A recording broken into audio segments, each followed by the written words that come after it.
आज की जो ये कहानी मैं सुनाने जा रहा हूं ये कहानी मेरे ऊपर भी थी। मेरी असली घटना है जिसने मेरे जीवन को पूरा हिला दिया और आज तक मैं उसे सदमे से बाहर नहीं निकल पाया हूं। और आज मैं उसे रात को याद करता हूं तो मेरे रोंगटे खड़े हो जाते हैं। मैं अपने गांव से बाहर बिलासपुर में आया था काम करने के लिए, जिससे कि मेरा घर परिवार अच्छा चल सके और मैं एक अच्छी जिंदगी जी सकूं। मेरा काम तो अच्छा चल रहा था। यहां पर तभी दशहरा आने वाला होता है।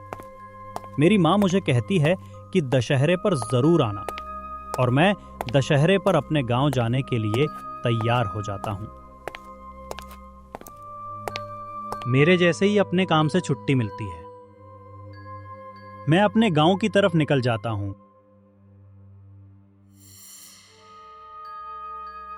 मैं अपनी साइकिल लेकर अपने गांव की तरफ निकल जाता हूं। धीरे धीरे साइकिल के पैडल मारते हुए मैं गांव की तरफ जा ही रहा होता हूं।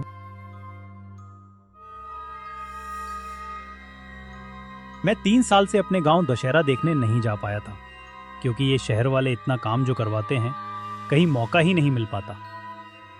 अपने गांव जाने का जिस दिन छुट्टी भी होती है, उस दिन भी बुला लेते हैं काम करवाने। इस वजह से मुझे इस बार छुट्टी मिलती है और मैं अपने घर की तरफ निकल जाता हूं। और हमारे गांव में सबसे बड़ा दशहरा होता है, और इस बार तो हमारे गांव ने सबसे बड़ा रावण लगाने की सूची है। और इतना बड़ा रावण होगा जिससे कि पूरा गांव देखकर चौंक जाएगा। जब मैं छोटा था तो मैं अपने माता पिता के साथ मेला देखने जाया करता था, और मेरी एक छोटी बहन भी थी। मैं और मेरी बहन मिलकर मेरे में पकौड़ी खाते, मिठाइयाँ खाते और तरह तरह की चीज खाते और वहां पर घूमते और रावण का दहन देखे, और काफी अच्छा लगा करता था। उसको पूरा परिवार हम लोग साथ में रहा करते थे। मेरा गांव अभी काफी दूर था और मैं ढाबे पर खाना खाने के लिए रुक जाता हूं।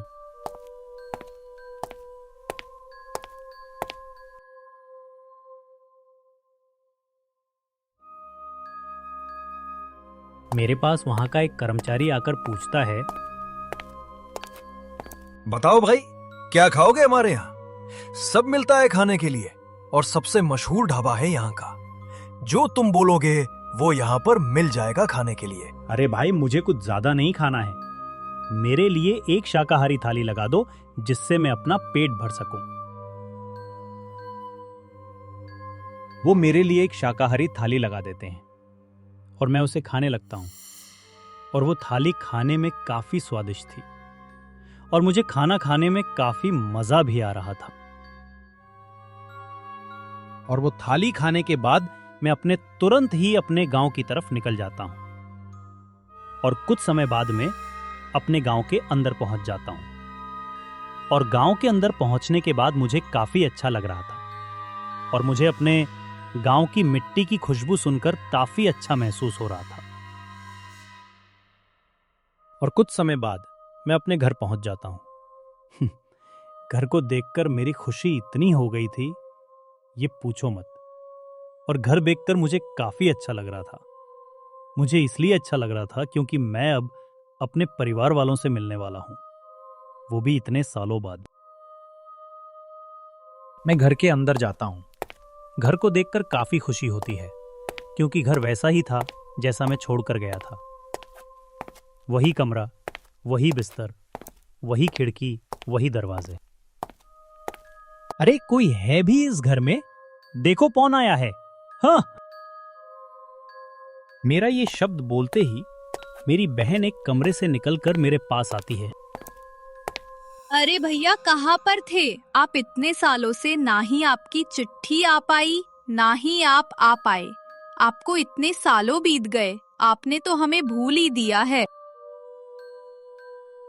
आपको क्या हम लोगों की याद नहीं आती?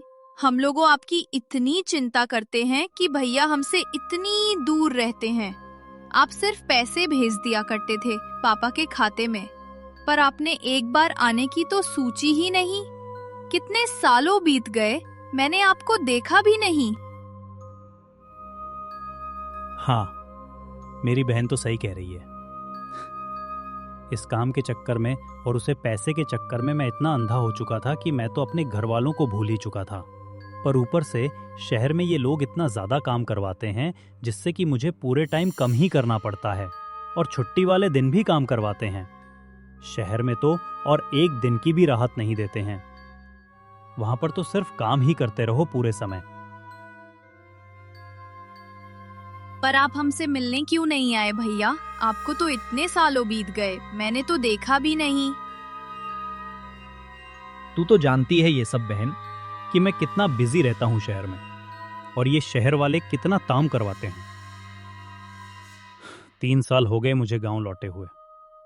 वो तो माँ ने मुझसे बोला कि इस बार गांव में बहुत बड़ा रावण लगने वाला है, इस वजह से तुम आ जाओ और गांव घूम लेना और हम लोगों से भी मिल लेना। और 3 साल तो बीत चुके हैं तुम्हारा मुंह देखे। इस वजह से मैं आया हूं, और मैं भी कुछ समय बाद चला जाऊंगा, क्योंकि वहां पर भी काम मुझे करना होता है। हाँ भैया, आप सही कह रहे हो। समय तो आपको नहीं मिल पाता होगा, और आप इतने सालों बाद तो आए हो। और बहन, मम्मी पापा कहाँ पर है? हाँ, दोनों में से कोई भी दिखाई नहीं दे रहा है। घर पर मुझे इतनी देर हो चुकी है, घर के अंदर आए हुए पर कोई भी मुझको दिखाई नहीं दे रहा है, और मन ही मुझे बुलाया था और मन ही घर में नहीं है। नहीं भैया, ऐसी बात नहीं है। मम्मी तो बाजार गई है मेले का सामान लेने को की। अभी वो ले आएंगे तो सामान तो बाद में उन्हें कोई दिक्कत नहीं होगी। और मेले से एक दिन पहले तो वैसे भी काफी भीड़ रहती है। मार्केट में सभी मम्मी और पापा दोनों मार्केट गए हैं माल मेले का सामान लेने। कुछ समय बाद मेरे मम्मी पापा घर के अंदर आ जाते हैं और वो मुझे देखकर चौंक जाते हैं, और मम्मी तो बहुत खुश हो जाती है। अरे बेटा, कहाँ था तू इतने सालों से? 3 साल बीत गए, मैंने तो तेरा चेहरा ही नहीं देखा। और तू तो काम के चक्कर में इतना अंधा हो चुका था कि तू हम लोगों को बिल्कुल भूल ही चुका था। ना ही तूने कभी हम लोगों को चिट्ठी भेजी और ना ही कभी हम लोगों से गांव में जाकर मिला। तेरे बिना ये घर और काफी सोना सा लगता है। हाँ माँ, ये सारी बातें तो मैं जानता हूँ। ये भी जानता हूँ कि मुझे 3 साल बीत चुके हैं और मैं अभी तक घर ना आ पाया। मुझे इस बात का काफी अफसोस है, पर मैं भी इसमें क्या कर सकता हूँ। ये शहर वाले इतना काम करते हैं कि पूछो मत। छुट्टी वाले दिन भी काम करवाते हैं और एक दिन भी जीने नहीं देते। इस कारण मैं घर ना आ सका। मुझे भी अपने गांव की और खेत की याद आती है, और मुझे भी अपने परिवार वालों की भी याद आती है। ऐसी बात नहीं है कि मैं तुम लोगों को भूल चुका हूं। और बताओ बेटा, कैसे हो तुम? और तुमने कुछ खाया कि नहीं खाया? मौसम कितनी देर हो गई तुम्हें घर आए हुए। हम लोग तो बाजार गए थे मेले से सामान लाने। बहन ने तो तुम्हें बताया ही होगा, क्योंकि बाद में काफ़ी भीड़ हो जाती है और सामान लेने में काफ़ी दिक्कत होती है। तभी तेरे बापूजी ने बोला कि चलो मेले का सामान पहले से ही ले आते हैं। और गांव में वैसे भी मेले की तैयारी काफ़ी जोरों शोरों से चल रही है और हर तरफ खुशी का माहौल है। हाँ मम्मी, मैं तो ये सारी बात तो जानता ही हूँ कि गांव में मेले का काफी अच्छा माहौल है। मैंने तो खाना खा ही लिया था। मैं तो रास्ते से जब आ रहा था तो मुझे एक छोटा सा ढाबा दिखता है। वहां पर मैं अपने लिए एक शाकाहारी खा लेता हूँ, और वही खाली मुझे काफी अच्छी लगती है, और मुझे अभी भूख तो नहीं लग रही है। मम्मी, आप तो जानती ही हो कि मुझे गांव आए 3 साल बीत गए। मैं चाहता हूं कि मैं अपना गांव घूमता रहूं, और वही अपने गांव की गलियों में घूमूं और मेला भी घूम के आऊं। मैं अभी मेला घूमने जा रहा हूं। एक बार देखकर तो आओ कि हमारे गांव वालों ने कैसा रावण बनाया है और कितना बड़ा रावण बनाया है। मैं भी तो देखना चाहता हूं कि हमारा गांव पहले जैसा ही है या कुछ बदल सा चुका है। हाँ बेटा, तेरी बात तो सही है। वो देखकर आप और तो जरूर घूम के आना।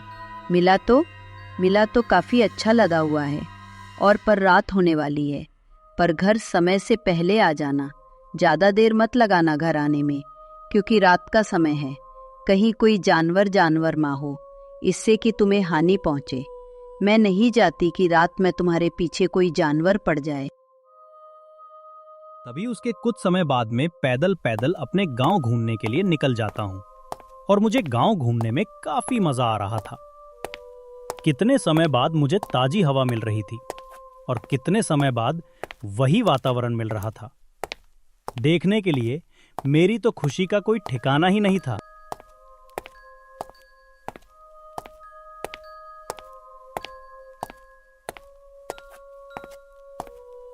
मैं अपने गांव के मेले की तरफ जा ही रहा होता हूं। अभी रास्ते में मेरा गांव का पुराना दोस्त मिल जाता है, जिसके साथ मैं पहले बचपन में खेला करता था और उसके साथ में समय बिताया करता था। अरे किशन भाई, कहाँ थे तुम इतने सालों से? तुम्हें तो 3 साल बीत गए, गांव में तो देखा ही नहीं। ना ही तुमने किसी को बताया तुम कहाँ जा रहे हो। और आज तुम अचानक से मिले वाले दिन तुम गांव की तरफ जा रहे हो। क्या हुआ? हाँ भाई, मैं 3 साल से शहर में था, कमाने के लिए गया था। इसी वजह से मुझे समय नहीं मिल पाया और मैं गांव अपने नहीं आ पाया। या तो आती थी तुम लोगों की, पर मैं क्या कर पाऊं? मैं कुछ नहीं कर सकता था। अपना परिवार चलाने के लिए मुझे तो कमाना ही पड़ेगा और गांव में कोई अच्छी नौकरी नहीं मिल रही थी। इसी वजह से मैं शहर जाना पड़ा।